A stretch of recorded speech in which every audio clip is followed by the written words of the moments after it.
আসসালামু আলাইকুম গাইস, দেখুন আমরা কিভাবে আমাদের মুরগির বাচ্চা ফোটার পর এগুলো ঠোঁটটা ভেঙে দিই যাতে এগুলো খাবার খেতে পারে। এবং এই ঠোঁটটা ভেঙে দেওয়ার কারণ হলো এগুলো যাতে খাবার খেতে পারে এবং পানি পান করতে পারে।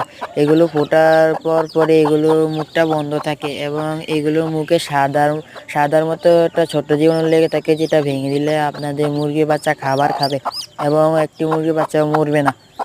এবং আপনারা খাবার দিলে পুষ্টিসম্মত খাবার দিবেন এবং পানি দিবেন কুসুম গরম, যাতে মুরগি আপনার হাত সহ্য করতে পারে এরকম পানি দিবেন। দেখুন আমার আম্মু এই মুরগির বাচ্চার ঠোঁটটা হালকা পরিমাণ ভেঙে দিচ্ছে।